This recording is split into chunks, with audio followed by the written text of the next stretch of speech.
Kalau di media sosial bahasa kita supaya bahasanya bagus-bagus gitu. Betul? Anda nggak suka dengerin, jangan dengerin. Enggak, Loh, saya loh, loh, loh, loh. saya Saya lagi nggak mau menasehati. dinasehatin. Kenapa Loh, emang? loh, loh, loh.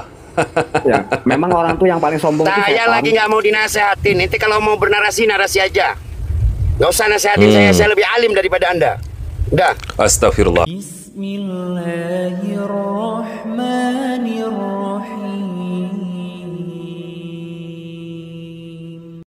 Assalamualaikum warahmatullahi wabarakatuh. Sahabat muslim yang dirahmati Allah subhanahu wa ta'ala. Berjumpa lagi dengan channel Hasika Wafa. Sebelumnya kami ucapkan banyak terima kasih dan kami doakan, semoga Allah subhanahu wa ta'ala senantiasa memberikan kesehatan dan menjauhkan kita dari segala musibah dan bencana. Amin ya robbal alamin. Pada video sebelumnya, kita telah membahas pesan mendalam dari Kiai Haji Asmuni Muhammad Nur, sebelum beliau meninggal dunia. Pada video kali ini, channel Hasika Wafa akan membahas video seorang Habib yang tak terima ketika dirinya dinasehati oleh netizen. Sebelumnya video ini telah dibahas oleh channel YouTube Cahaya Hidayah beberapa waktu yang lalu. Pada awal video tersebut, terdengar suara seorang netizen sedang memberikan nasihat kepada salah seorang Habib, agar dalam menyampaikan ceramahnya, alangkah baiknya menggunakan kata-kata yang baik dan sopan. Mendengar hal tersebut, oknum habaib tersebut lantas terlihat marah dan tak terima mendapat nasihat tersebut. Dirinya bahkan mengatakan, jika tak suka dengan apa yang dia katakan, lebih baik tidak mendengarkan, bukan malah memberikan nasihat. Lebih lanjut oknum habaib tersebut mengatakan, bahwa netizen itu tidak berhak memberikan nasihat, karena dirinya mengaku lebih alim darinya. Mendengar hal itu netizen tersebut lantas memberikan tanggapan, salah satu sifat setan adalah tidak mendengarkan dan tidak menerima nasihat dari siapapun. Hal tersebut lantas menambah panas suasana, sehingga terjadilah saling caci maki antara netizen dan oknum habaib tersebut. Kalau di media sosial bahasa kita supaya bahasanya bagus-bagus gitu.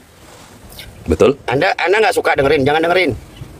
Enggak, Loh, loh, loh, loh. saya menasehati. Saya lagi nggak mau dinasehatin. Kenapa Loh, emang? loh, loh, loh. Ya, memang orang tuh yang paling sombong tuh Saya setan. lagi nggak mau dinasehatin. Nanti kalau mau bernarasi, narasi aja. Nggak usah nasehatin saya lebih alim daripada Anda. Udah. Astagfirullah. Setan itu sombong seperti Habib. Iya betul, Anda iblis. Udah. Salah satu yang Allahu Akbar. tidak bisa dilakukan setan. Iblis, Anda iblis. Udah. Kenapa emang? Rendah hati tidak bisa dilakukan Anda iblis. sama setan. Waduh. Ya, Anda iblis. Dadah. Setelah video tersebut viral di media sosial, oknum habaib tersebut lantas memberikan klarifikasi, bahwa dirinya tak terima jika ada orang yang menghina para habaib, sehingga dirinya akan melakukan hal yang sama kepada orang yang menghina para habaib. Jadi, dari awal Anda udah ngomong sama teman-teman di Komal yang setiap hari adalah mereka mencaci maki para habaib, para masyayikh, para tuan-tuan guru. Bentar, Mar. Ya. Bisa diulangi dari awal ceritanya, Fadol. Ya gini, jadi selama ini dalam beberapa bulan belakangan ini, para begal nasihat ini mereka rajin sekali. Bahkan kayak sebuah rutinitas mencaci maki para habaib, para masyayikh, dan juga siapapun yang berhubungan dengan Pak Alawi. Nah, ketika terjadinya Komal itu, ada salah satu orang yang tiba-tiba masuk, kemudian menghina Imamuna Habibuna Rizik bin Hussein bin Syihab, kemudian menghina para habaib yang lain sampai mengeluarkan kata-kata yang tidak pantas. Dan Ana udah berjanji, siapapun orang berani menghinakan Habibuna Rizik akan saya hinakan balik. Siapapun orang yang berani menghinakan saya punya kakek-kakek kami, Aji Gaduna, saya akan hinakan balik. Dan itu Ana udah ngomong berkali-kali di dalam Komal. Gitu. Jadi Ana pikir, kalau itu suatu kesalahan, Ana tidak akan minta maaf dari kesalahan itu. Sahabat muslim yang dirahmati Allah subhanahu wa ta'ala. Islam adalah agama nasihat. Ada banyak dalil yang mengungkapkan, bagaimana keutamaan memberi nasihat dan berbagi ilmu kepada orang lain. Namun seringkali saat seseorang diberi nasihat, orang tersebut jadi merasa tersinggung. Pada dasarnya, setiap orang memang berhak mendapatkan nasihat. Akan tetapi, memberikan nasihat juga tidak bisa sembarangan. Ada etika memberi nasihat yang perlu diperhatikan. Dengan begitu, nasihat yang disampaikan bisa sampai dan diterima dengan baik oleh orang lain. Setiap orang pasti tak lepas dari salah dan dosa, tak terkecuali bagi seorang guru dan ulama. Namun ulama yang berijtihad, tetap terpuji dan mendapat ganjaran pahala dari Allah subhanahu wa ta'ala. Nabi SAW mengajarkan kepada kita, saudaraku Siman, agar jangan membalas kalau ada yang menghina kita, mencaci maki kita. Ingat, dia sedang melakukan perbuatan dosa. Dalam syariah, ijtihad ulama diakui dan tidak boleh dihujat, dicaci, atau dimaki. Nah, dalam agama kita itu, orang beriman satu dengan yang lainnya itu disebut oleh Nabi sebagai cermin. Jadi mukmin itu mir'atul mukmin. Orang beriman itu cermin bagi orang beriman lainnya. Apa fungsi cermin? Cermin itu bisa menunjukkan di situ ada jerawat, di situ ada luka, di situ ada kotoran, tahu. Maka saudara muslim, saudara mukmin itu adalah cermin. Dia menunjukkan di mana letak kesalahan kita, menunjukkan di mana kekurangan kita, menunjukkan di mana kita harus berbenah. Itu adalah saudara kita sesama mukmin. Jangan sampai kita menganggap saudara kita yang menjadi cermin, yang mengoreksi kita, yang membenahi kita, jangan dianggap diposisikan sebagai musuh. Jangan pula diposisikan sebagai orang yang benci kepada kita. Tetapi sesungguhnya mukmin yang lain itu adalah cermin bagi yang lainnya. Dia akan memberitahu di mana letak kekurangan kita, di mana letak kesalahan kita.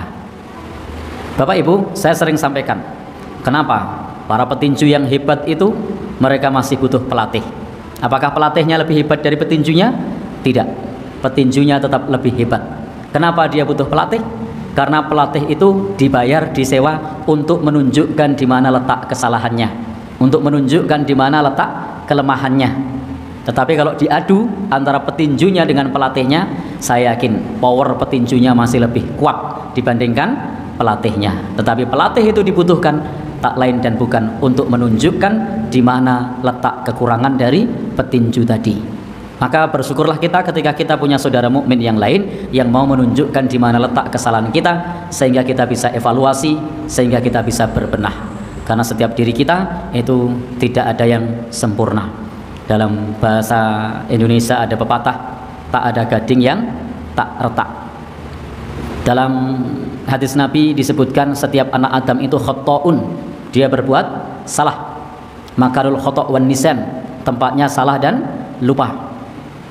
Dalam bahasa Jawa juga ada dodotiro kumitir bedah ing pinggir, bahwa setiap kita itu ada bagian yang bedah, ada bagian yang kurang, ada bagian yang perlu dijahit, ada bagian yang perlu ditambal sulam di bagian pinggir. Jadi tidak ada yang sempurna, ada bagian yang perlu ditandani, ada yang perlu diperbaiki. Maka disebutkan dalam syair Jawa itu dodotiro kumitir bedah ing pinggir.